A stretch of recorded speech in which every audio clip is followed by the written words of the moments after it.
After 50 days of fighting, Israel and Hamas agreed on an open-ended ceasefire starting Tuesday evening. As part of the deal, the sides agreed to postpone the discussion of complex issues, including Israel's demand to demilitarize Gaza and Hamas's demands for a sea and airport, by 1 month. In the week preceding the ceasefire, both sides stepped up their attacks. Israel demolished high-rise towers in Gaza and targeted senior Palestinian militants, while terrorist factions in Gaza fired more than 100 rockets and mortars a day into Israeli towns and cities. In total, the 7-week-long battle cost the lives of more than 2,100 Palestinians and 70 Israelis. Thank you for joining us on Haaretz.com. I'm Aimee Amiga, and I'm here with military analyst Amos Harel. Thank you for joining us, Amos. Hello. This ceasefire seems to have put an end to the current round of fighting. But in a month's time, if Israel or Hamas doesn't achieve what it wants to achieve, is either side likely to renew fighting? It's absolutely possible that fighting would resume. On the other hand, I think what both sides went through in the last month and a half would probably help to prevent a new round of escalation. It's true that there are quite significant gaps between the Hamas demands and what Israel is willing to give Hamas in return. But on the other hand, with so much devastation, destruction in the Gaza Strip, so many civilian lives lost, I can't see Hamas willing to go through this again. It might even become a significant danger to their regime in Gaza if they choose to confront Israel on a military level. So you're saying that Israel's actually effectively deterred Hamas this time around? To a point. In these kinds of rounds of conflicts, it's very hard to talk about decisive victory. It's a matter of deterrence, and deterrence would probably be judged within a few months' time. Right now, the way it seems to me, I think there were quite some important blows to Hamas, and I'm not sure that Hamas would be willing to go through this again, at least in the short run. Which blows are you referring to specifically? Mostly, I think, the damage to the Gaza Strip, perhaps unintentionally, but what the civilian population paid, numbers of houses being demolished, of civilian lives lost, would probably prevent them from going through this again. And on the military level, Hamas lost many of its rockets. It lost all of its, what they call their strategic project of offensive tunnels. And it probably lost some of its senior commanders. I'm not sure what actually happened to Mohammed Deif, the head of the military wings. But other commanders have been assassinated by Israel. And this is important for such an organization. It's not a very big organization, and it went through quite a lot in the recent month. The ceasefire deal that they agreed to on Tuesday, in that deal, Hamas didn't really achieve any of its major demands. Would you say that denying Hamas of these achievements would be a victory for Israel? Can you say that Israel has won this battle? I'm very reluctant to talk about victories. I think that the proof would be in the pudding. It will take some time before we'll know. Even if we look back at the war, the second war, Lebanon war in 2006, the end results at that time looked rather miserable from the Israeli point of view.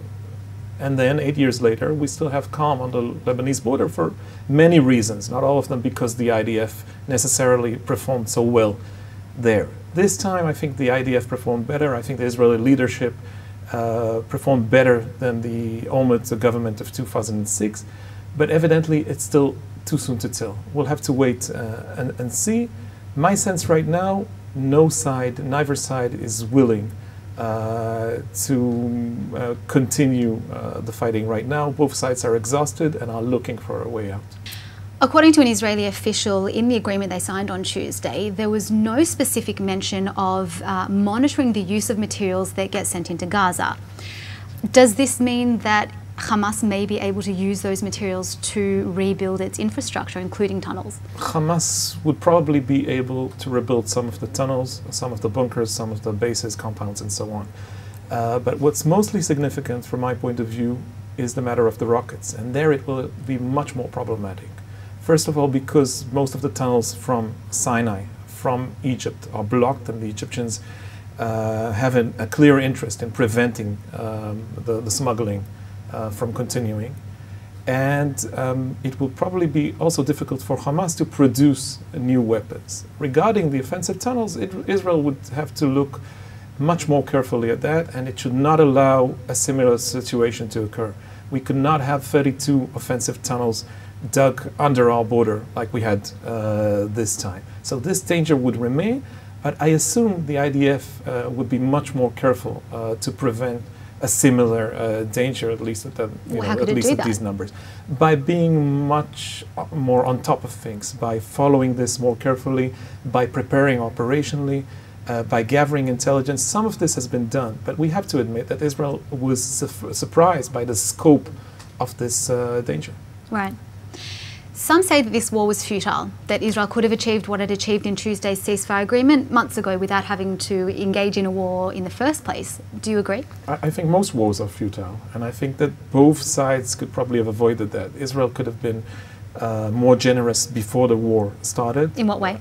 By, for instance, allowing more of the border control, the border passages to function. But much of this had to do with the Egyptians, and it was actually the Egyptian siege and the Egyptian pressure on Gaza which caused Hamas to break and to decide to start this military conflict.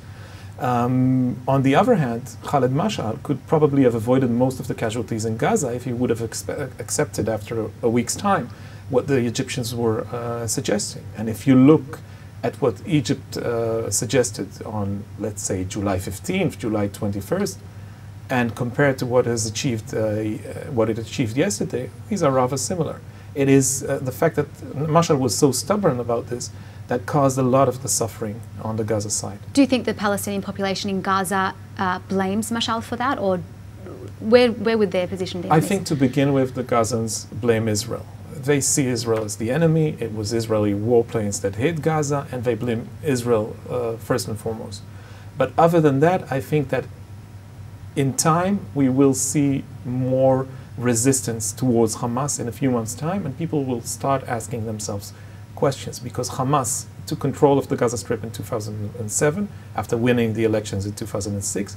And after 7 or 8 years, we've seen, 1, 2, 3 major operations in Gaza. Hamas has brought the Palestinians to a dead end. And I assume that at least some of the Palestinian population would start thinking about this in a few months' time.